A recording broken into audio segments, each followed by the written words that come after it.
Next up, I'd like to invite Granville Martin, wherever they're here. He is a practicing attorney who is the former managing director of sustainable finance for JP Morgan and Chase, and has been advising a number of corporate boards on these sorts of questions. Please welcome Granville.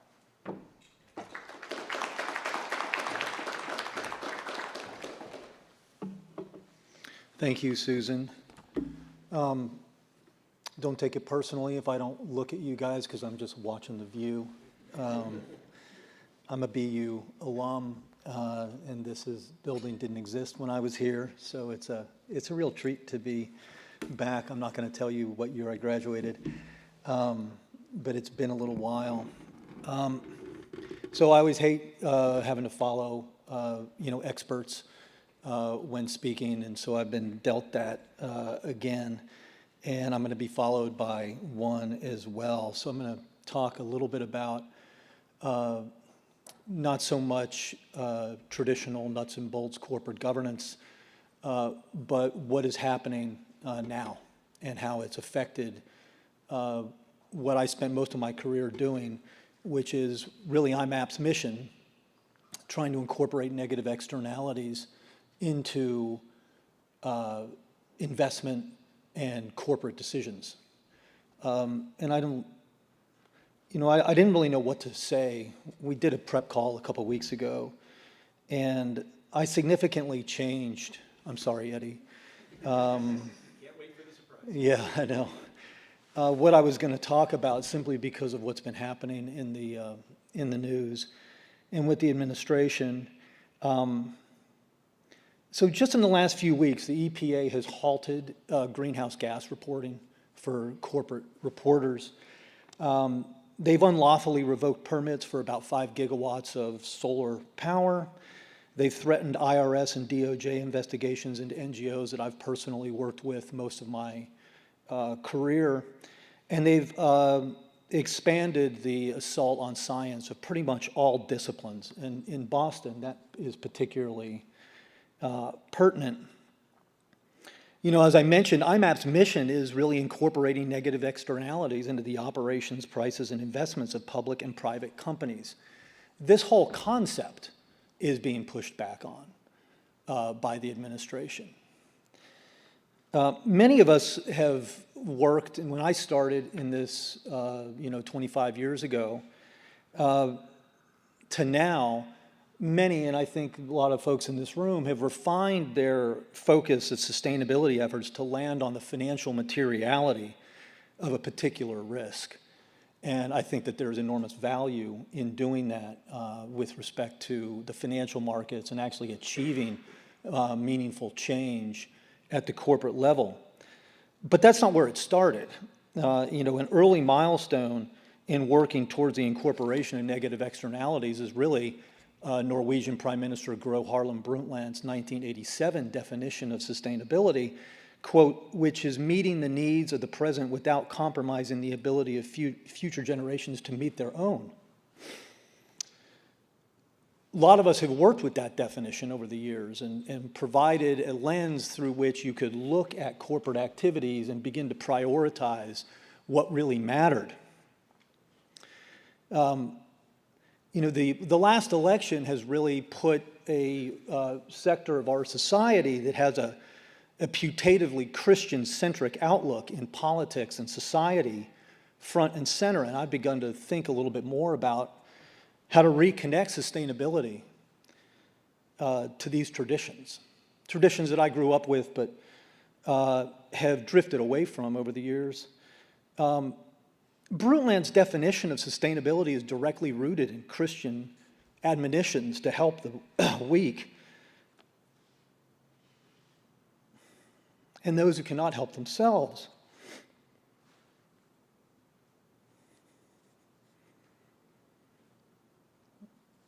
By definition, future generations not yet born, cannot speak up. I apologize. I didn't think I would become emotional. Reading this, it's not very eloquent, I have to say. And people who cannot take action to preserve their ability to care for themselves and others. These notions of care, for those not yet born, or those living but who cannot take care of themselves. I should note my father got a divinity degree from BU in the 1950s. He was very proud of the fact that Martin Luther King got his as well. Or those living in or dependent on natural systems at risk because of economic activity have enormous popular resonance in American society. So much so that laws and regulations seeking to avoid, mitigate, or compensate for damage to ecosystems and resources are replete throughout our legal system. And people in their individual capacities as consumers have internalized these concerns in what they buy or not. These legal and market forces create risks to companies and risks to investors. It's in this context of deeply embedded religious and moral values that delineate the contours of acceptable market activity, that many began to see the concrete and real connections between a company's business, its practices and impacts, and its returns. It wasn't just a moral question about whether a large bank should extend a corporate loan to, say, this is a real example, an entertainment client that operated a display of human cadavers. The legal and public sentiment risks, what we now call reputational risks, of financing a company that may have procured its cadavers from imprisoned political prisoners began to concentrate the minds of banking executives who felt the potential financial impacts of transgressing norms, justice, and fairness. There existed a legal, media, and political context in which doing questionable business in the shadows began to generate a commercial and reputational risk that, if not common sense, certainly the fiduciary obligation, demanded a response.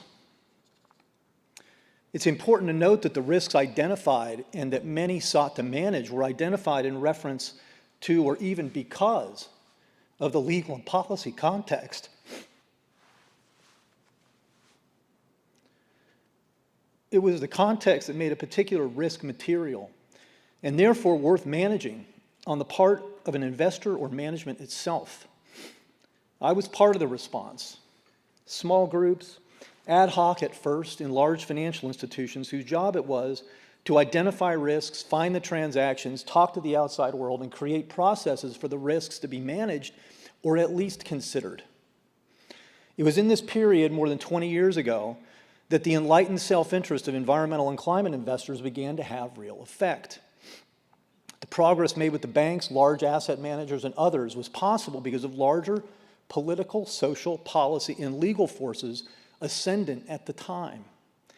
In an environment where a company's externalities had commercial, even material impact, investors and others could rightly and effectively focus on issues or risks that implicated long-term value creation, presented unappreciated, or more likely embarrassing short-term financial or reputational risk, or urge action on a risk to which the investor themselves was exposed. This was really an important thing that we realized, such as climate finance or human rights. Political cohesion, authoritative administrative agencies, robust Article III courts that commanded obedience, all in the context of a post-World War II settlement characterized by free trade and financial flows, established alliances, broad if fractious agreement about racial and gender equity were the platform upon which ESG was built. The issues encompassed by ESG were risks because of the scaffolding of policy, public opinion, and the substance of the risks themselves, i.e. climate change is real and is and will have financially material impacts on a whole range of companies. In other words, there existed a transmission belt of risk from the outside world to the banks, to the operating companies, and to investors. The policy trajectory at that time easily supported the idea that a price on carbon was coming and that other point source regulation would be and ultimately was enacted. I was a carbon lobbyist. That was a thing when we actually thought we were going to do something about climate change. And I worked that vineyard for 4 or 5 years as a carbon lobbyist in Washington.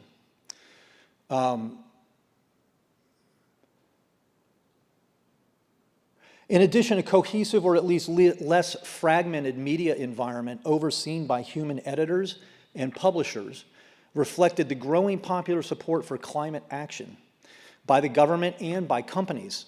Against this backdrop, low-carbon financial pledges began to occur, more searching underwriting of large carbon-intensive projects. This was an enormous change from 2005 to 2015. The amount of internal deliberation at the big banks to do big carbon-intensive project finance, American banks not so much project finance, but big capital markets transactions, it was an enormous shift.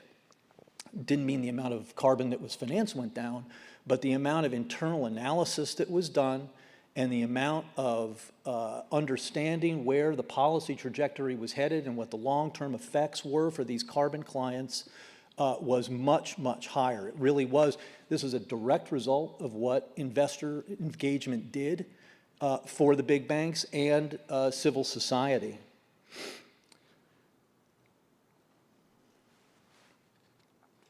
Against this backdrop, low-carbon financial pledges began to occur. More searching and underwriting of large carbon-intensive projects and industries was implemented. And all of this gave impetus to a broadened acceptance that environmental and social risks should be recognized and managed. It was against this backdrop that we set about, these teams in the big banks, set about creating due diligence frameworks for a range of industries.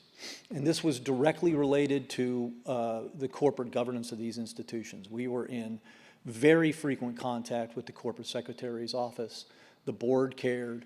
Board charters were revised as a result of these activities to give specific subcommittees of the board jurisdiction or authority and oversight of these activities. So the nexus of what I'm talking about had a very direct connection to the internal governance practices of these institutions.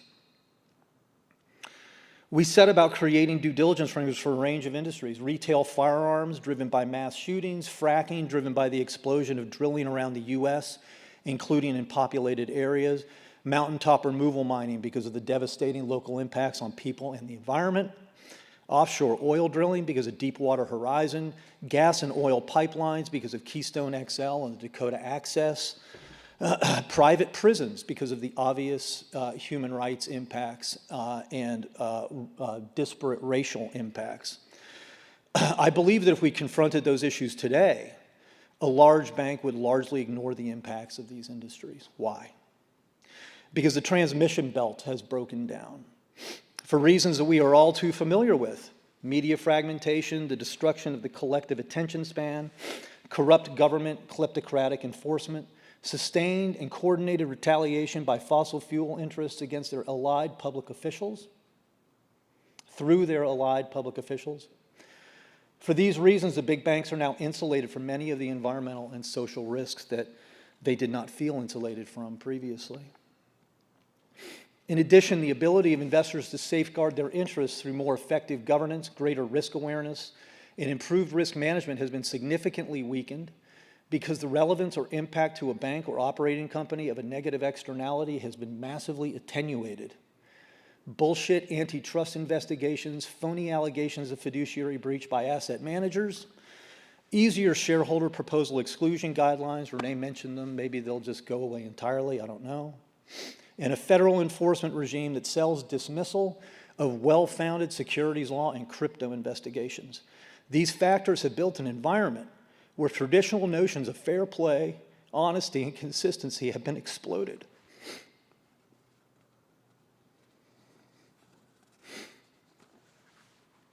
But as bad as these circumstances currently are, I actually think they'll improve, even though I'm crying. There remain impacts where a transmission belt to investors does exist. It's quite clear. Up until recently, the predictability of the American business environment was not really in question.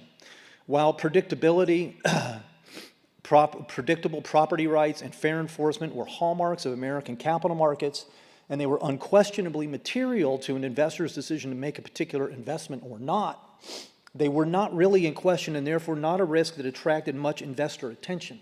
Well, that's changed, obviously, enormously. Substack and social media are filled with important debates over the meaning and content of fascism versus communism versus liberalism. I'm not making light of them. The debate's important. But what these debates largely miss is at a fundamental level, these different systems, fascism and communism are very much the same. They both have entirely unconstrained executive authority. Authority that can be deployed against individuals, universities, trade unions, and wait for it, businesses.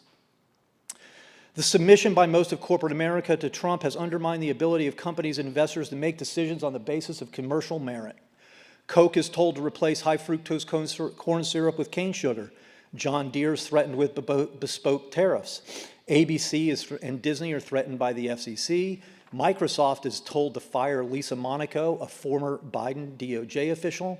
Intel is forced to dilute their shareholders by giving the federal government 10% of the company and a golden share, which means they can stop spinoffs, they can stop mergers and acquisitions. So obviously, that is something that the government has not had, generally speaking, and in my opinion is just, objectively bad for investors. The list is too long to enumerate. With the U.S. teetering into recession in significant part because of the abuse of executive authority, i.e. the tariffs, I left that out. The serial imposition of tariffs of dubious legality that are deeply destructive to companies and their shareholders throughout the economy. The list is too long to enumerate. With the U.S. teetering into recession in significant part because of the abuse of executive authority, it's clear to me at least that corporate leadership's kowtowing drastically undermines, quote, the ability of future generations to meet their own needs. A sound investment climate is material to investors and the companies they invest in, and therefore using corporate resources to reestablish that climate is not just permitted by the fiduciary obligation, I'd argue that the obligation compels it. 30% of the S&P 500 value is concentrated in 7 or 8 AI-related companies. I'm sure that a lot of people in this room are better aware and perhaps more worried about that than I. The development and deployment of AI and the continued extraction of shareholder value through social media are shot through with negative externalities. Truthfully, I struggle to think of any industry that has such an unbalanced production of financial wealth, deeply anti-environmental and anti-social impacts versus broader social or economic benefit. The oil and gas industry looks like the WPA by comparison. Bipartisan efforts to protect children from existing social media and the coming wave of AI engagement are here now. Widespread popular and parental awareness and anger against the social media and AI companies is escalating at the state level. The same is true with the energy backlash, electricity price increases, and the imposition of terrible industrial facilities near people's homes and businesses are being rejected. The revolting philosophical beliefs of transhumanism, the glee in prospective mass unemployment, and the reality of the mass manipulation of opinion. And on that last point, here's a fun exercise. Ask Google AI if Joe Biden is suffering from cognitive decline. It will generate an AI summary.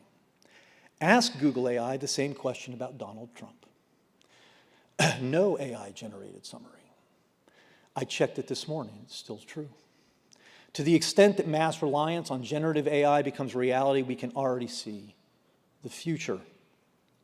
There's a wide spectrum of impacts that are either already financially material to the social media AI complex or soon will be.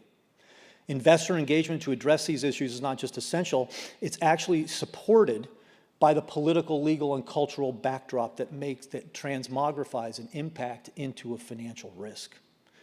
The traditional risk or issue set of ESG, in my opinion, is somewhat non-functional at the moment. But there remain non-traditional risks that are clearly financially material to investors that are crying out for new engagement. Thank you. Thank you, Granville.